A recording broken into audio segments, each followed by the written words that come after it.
We're the Wests. We're the Wests. Keenan, Johnny, Kai, Kelsey, Cohen. Keenan, Johnny, Kai, Kelsey, Cohen. And we're reclaiming our identity. What's up, everybody?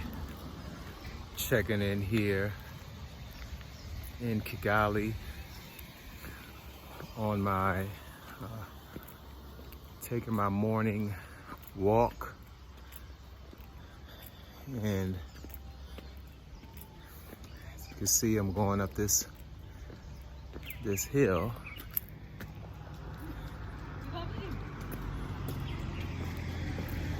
Because it's very hilly here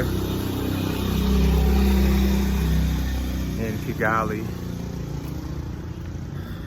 but it's a beautiful morning. Looks like it's a little overcast, so it's going to rain.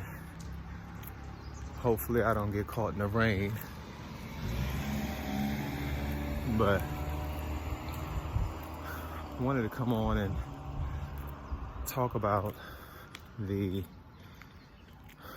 right now we're in the month of April, and it is the commemoration for the 29-year commemoration anniversary of the 1994 genocide here in Kigali. And of course you hear a little bit about this in school,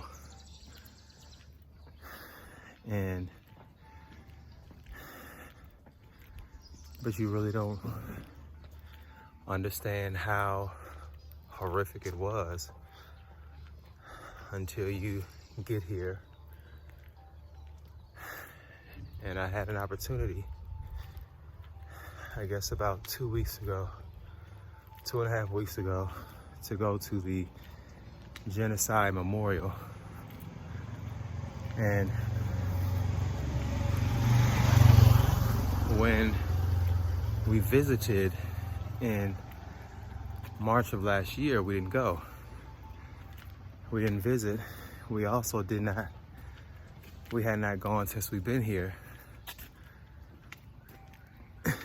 But my mother and sister-in-law were in town, were visiting. So we decided to go ahead and visit, to go check it out. And of course now it's starting to rain.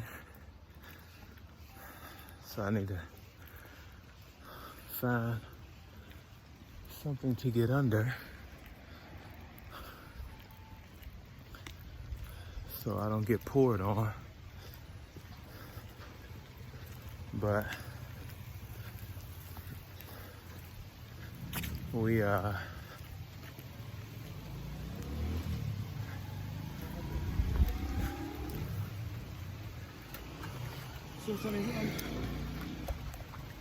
went to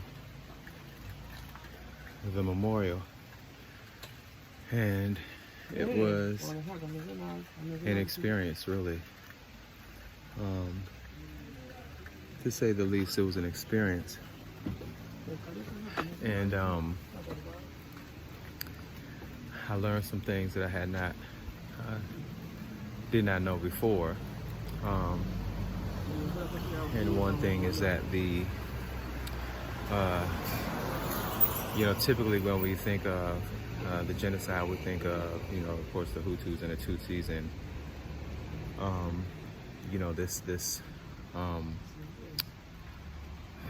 this horrific act by one group against another, but we don't really get the background, and that background being that there were instigators who started all of this. In fact, the Belgians and the Germans were the ones who actually instigated. They were colonized. Rwanda was colonized by, I think it was Belgium or Germany, one of the two. And they began this campaign of basically turning one group against another, the Hutus against the Tutsis. And so that's how all of this began. And so, but you know, we're not taught that in school.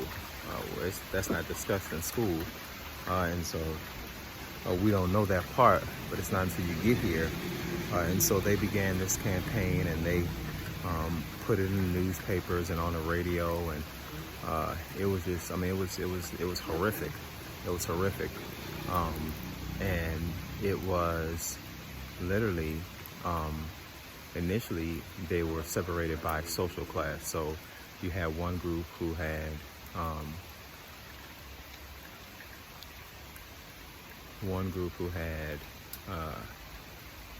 10 cows or more, they were considered the Hutus, and if you had less, then you were considered the Tutsis.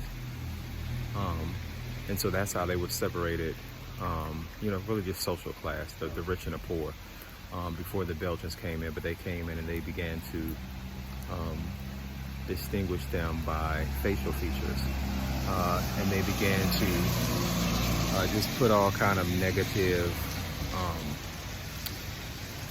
thoughts into the people's minds about their other brothers and sisters, until it gets to a point where in '94 it comes to a head, and that's when everything breaks out.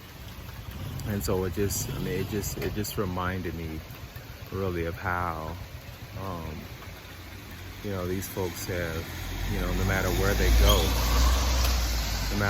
go, they bring hate, destruction, chaos, I mean, whatever you can think of. And it's just sad. I mean, it's just sad. You know, and then when you think about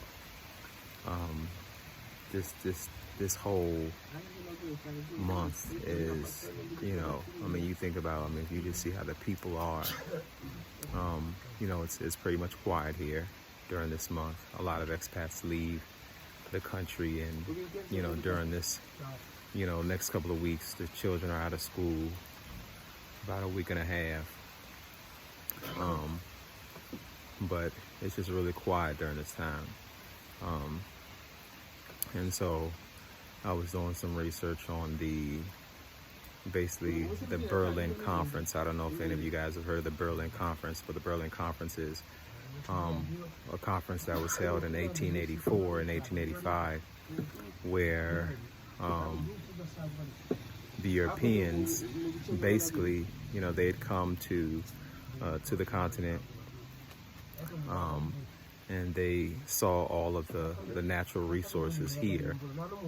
And after seeing those resources, they wanted to make sure that there was no fighting amongst themselves as to how they were going to, you know, divide up those resources. So they go back to Berlin. They have a meeting, a conference, and they put up a map, and they just discuss how they're going to separate and divide this continent that does not belong to them.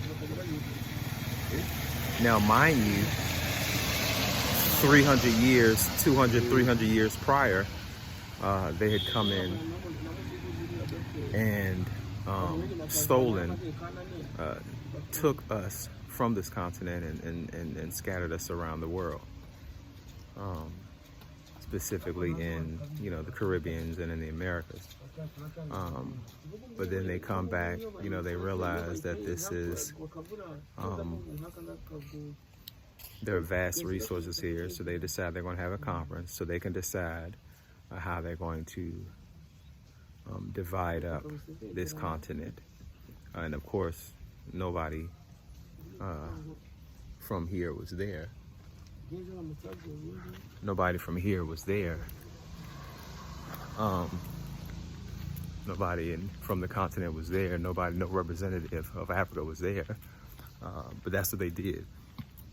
And so they divide up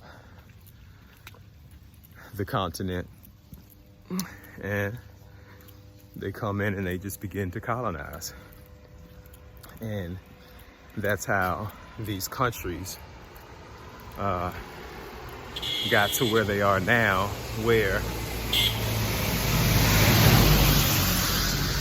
you have,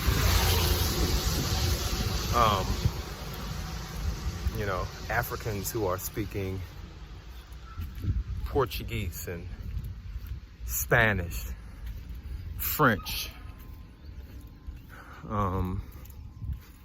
because they came in and they colonized. And after they left,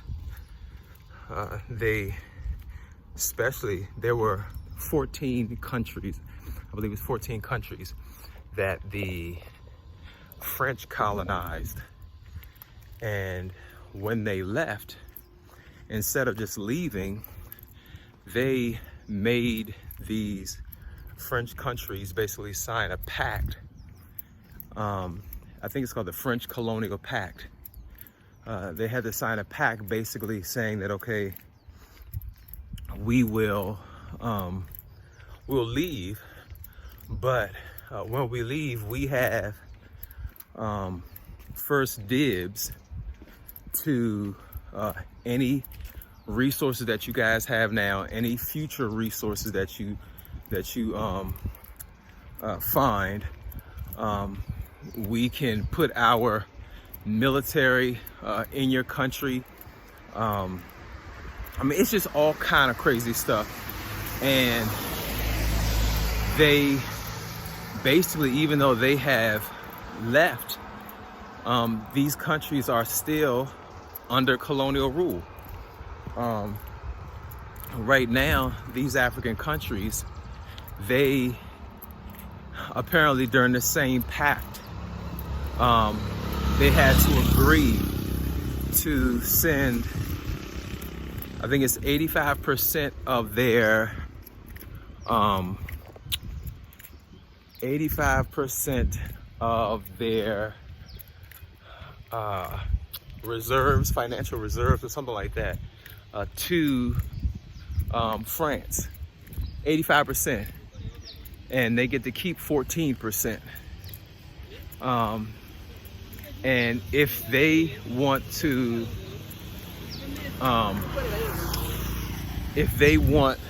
borrow their own money from French, now French takes their money, they invest it in their stock market, in the French stock market, French stock market. Now, if they want to borrow some of their own money,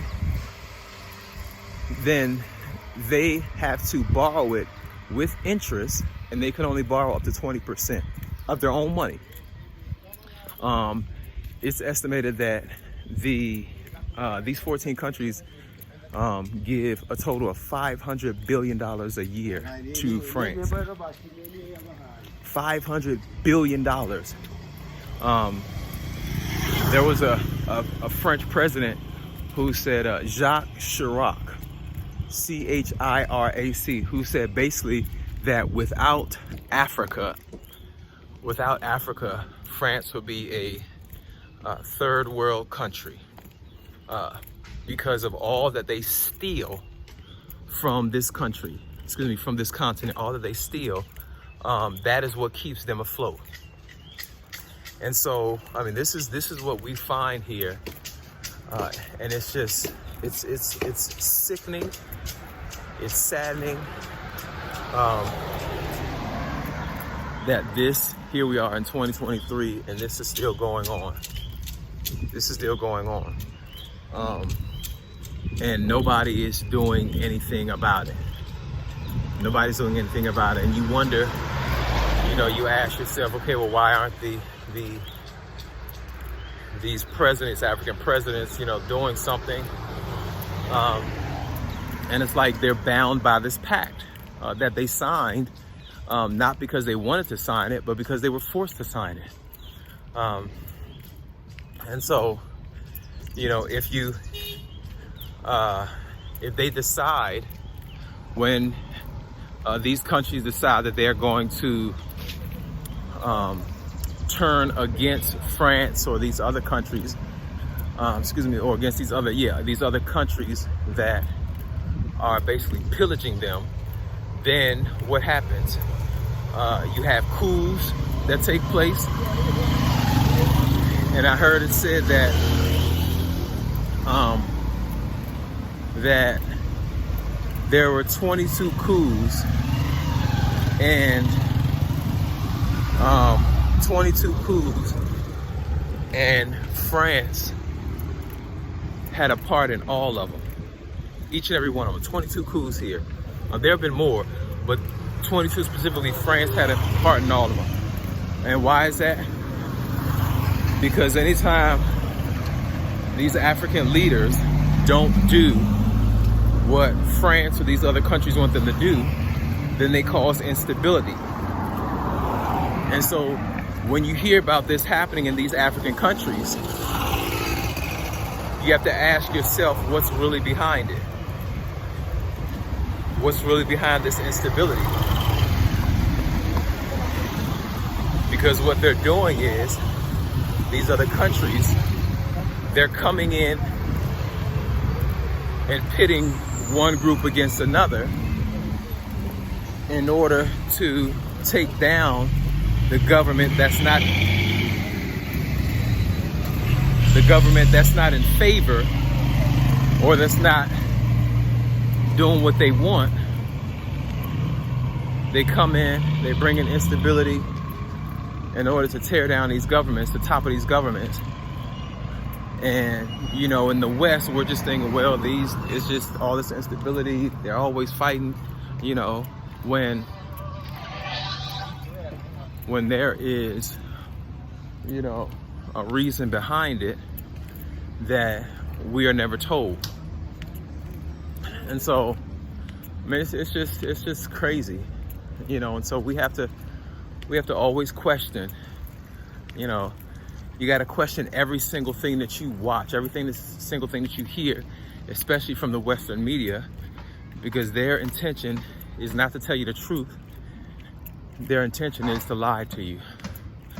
So, but I just wanted to get on here. I just had to vent a little bit.